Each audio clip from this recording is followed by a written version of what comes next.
तो आज आपको सुनाऊंगी मेरे पापा दुनिया के सबसे अच्छे पापा है। संडे का दिन था। हर रोज की तरह ही अविनाश चाय का ठेला लगाने निकल ही रहा था कि 12 साल के उसके बेटे रोहित ने पीछे से आवाज दी, पापा पापा आप कहाँ जा रहे हो? तब रोहित के पिता अविनाश ने कहा कि बेटा मैं काम पर जा रहा हूँ। तभी उसका बेटा बोला, पापा आज संडे है और आज मेरी छुट्टी है, तो क्या मैं भी आज आपके साथ काम पर चल सकता हूँ? अविनाश ने कहा, बेटा छुट्टी का मतलब होता है कि आप घर पर रहे या बाहर जाकर अपने दोस्तों के साथ खेले कूदे, और तुम हो कि मेरे साथ जाकर छुट्टी बर्बाद करना चाहते हो। रोहित बेटा तुम यहीं रहो और छुट्टी का मजा लो। रोहित प्लीज ना पापा ले चलो।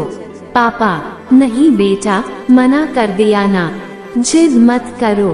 अब इतना सुनकर रोहित थोड़ा उदास होकर अंदर कमरे में चला गया। तभी रोहित की माँ राधिका किचन में से निकलती हुई बोली, देखिए बेचारे बच्चे को उदास कर दिया ना, उसकी बात मान जाते तो क्या हो जाता। अविनाश ने कहा, राधिका ये उम्र रोहित के पढ़ने लिखने की और खेलने कूदने की है, अपने बचपन को खुलकर जीने की है, और तुम चाहती हो कि मैं अभी से उसके मासूम कंधों पर काम का बोझ डाल दूं।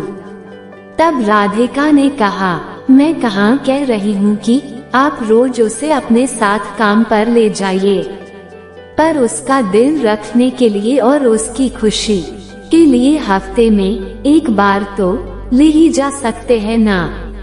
भला हर्ज ही क्या है रोहित को आपके साथ काम पर ले जाने में। बस राधिका आगे एक और लफ्ज नहीं, मेरा बेटा इस उम्र में काम को हाथ भी नहीं लगाएगा। शायद तुम्हें पता नहीं कि जब मैं 10 साल का था तब नशे की लत की वजह से मेरे बाबा की मृत्यु हो गई थी, और वो हम सबको छोड़कर चले गए थे। तब मैंने पहली बार एक होटल में झूठे बर्तन मांजे थे और ये चाय की केतली उठाई थी। वह साथ ही अपने मालिक की मार और ग्राहकों की गालियां भी खाई थी। उस 10 साल की उम्र में मेरा नाम अविनाश से छोटू पड़ गया था। उस उम्र में अपना बचपन खो देना मेरी मजबूरी थी। शायद आज तक ये चाय का ठेला लगाना भी मेरी मजबूरी है, पर मैं इस लायक तो हो ही गया हूँ कि मजबूरी में मुझे अपने बेटे रोहित को बचपन में किसी भी काम पर ना भेजना पड़े। राधिका मैं चाहता हूँ कि रोहित अपना बचपन खुलकर जिए और अच्छी से अच्छी पढ़ाई करे, ताकि बड़ा होकर वह एक अच्छा अफसर बने। मैं अपने बेटे की वो सारी इच्छाएं पूरी करना चाहता हूँ जिन इच्छाओं के मैं बचपन में सपने देखा करता था। और राधिका रोहित की अच्छी पढ़ाई के लिए मैं दिन रात मेहनत करने को तैयार हूँ, ताकि रोहित के जीवन में मेरी तरह कोई भी मजबूरी ना पड़े और वो जीवन में बिना रुके आगे बढ़ता जाए।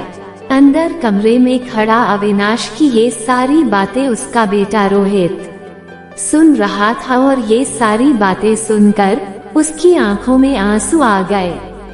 उसी वक्त अविनाश का बेटा रोहित कमरे से बाहर आया और अपने पिताजी के सीने से लिपट कर रोने लगा और कहा, पिताजी आप दुनिया सबसे अच्छे पापा है। मैं आपकी मेहनत को बेकार नहीं होने दूंगा, खूब पढ़ूंगा लिखूंगा और एक अच्छी नौकरी करूंगा, ताकि आपको बुढ़ापे में और काम ना करना पड़े, और पिताजी आपकी खूब सेवा भी करूंगा।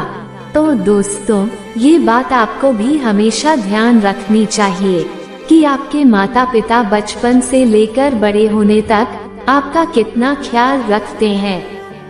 ठीक उसी तरह आपको भी बुढ़ापे में अपने माता पिता का पूरा ध्यान रखना चाहिए। ये आपकी पूरी जिम्मेदारी है दोस्तों।